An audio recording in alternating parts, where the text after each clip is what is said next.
Okay, അപ്പം നമ്മുടെ ഷവോമിയുടെ pad ഉണ്ടല്ലോ, അത് ഷവോമി പാഡ് 5 അതായിരുന്നു നമ്മുടെ ലാസ്റ്റ് ജനറേഷൻ എന്ന് പറയുന്നത്. അതിൻ്റെ നെക്സ്റ്റ് ജനറേഷനാണ് ഷവോമി പാഡ് 6, അതുപോലെ 6 Pro എന്ന് പറയുന്ന മോഡൽ.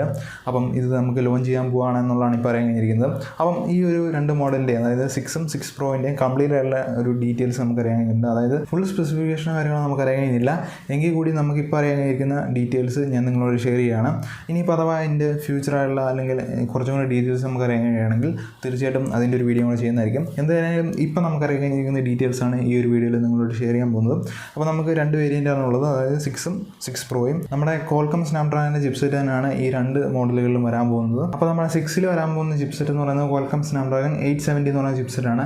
7 നാനോമീറ്ററാണ് ഫാബ്രിക്കേഷൻ വരുന്നത്. അപ്പം ഈ ഒരു ചിപ്സെറ്റ് എന്ന് പറയുന്നത് അത്യാവശ്യം നല്ലൊരു ചിപ്സെറ്റ് തന്നെയാണ്. അതായത് നമ്മുടെ ഷവോമിയുടെ പാഡ് 5ൽ വന്നിരുന്നത് പറയുന്നത് 860 എന്ന് പറയുന്ന ചിപ്സെറ്റാണ്. അതിനെക്കാട്ടി കുറച്ചുകൂടെ ബെറ്റർ ആയുള്ള ഒരു ചിപ്സെറ്റ് തന്നെയാണ് ഈ ഒരു 870 എന്ന് പറയുന്ന ചിപ്സെറ്റ്.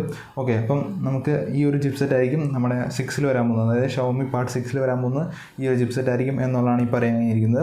അപ്പോൾ ഈ ഒരു 6നെ കുറിച്ച് അതിൻ്റെ കൂടുതൽ ഡീറ്റെയിൽസ്, അതായത് ഡിസ്പ്ലേ അങ്ങനത്തെ കാര്യങ്ങളെക്കുറിച്ചൊന്നും അറിയാൻ കഴിഞ്ഞില്ല. നമുക്ക് ചിപ്സെറ്റ് കാര്യങ്ങൾ മാത്രമാണ് ഈ പറയാൻ കഴിഞ്ഞിരിക്കുന്നത്.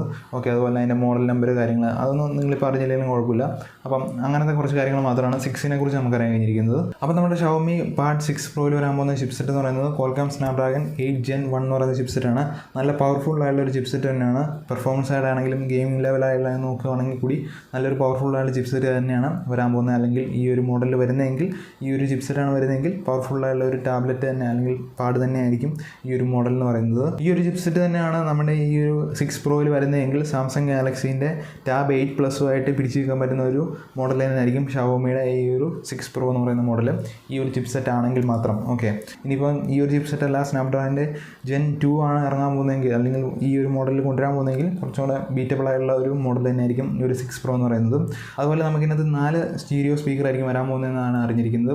പിന്നുള്ളതെന്ന് പറയുന്നത് നമുക്ക് ഡ്യുവൽ ക്യാമറേൻ്റെ ബാക്ക് സെറ്റപ്പ് ആയിരിക്കും വരുന്നത്, അല്ലെങ്കിൽ ബാക്കിൽ ഡ്യുവൽ ക്യാമറ സെറ്റപ്പ് ആയിരിക്കും വരുന്നത്. അതിൽ ഒരു ലെൻസ് എന്ന് പറയുന്നത് ഡെപ്ത് സെൻസർ ആയിരിക്കും എന്നുള്ളത് ഇപ്പോൾ പറഞ്ഞിട്ടുണ്ട്.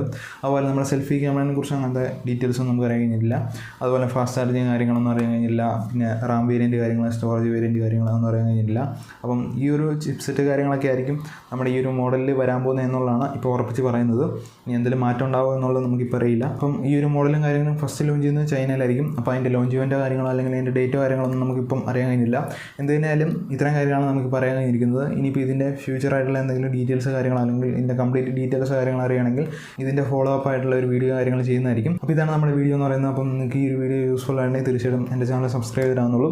അപ്പോൾ നമുക്ക് മറ്റൊരു വീഡിയോ കാണാം. അതുവരെ എല്ലാവർക്കും ഗുഡ് ബൈ.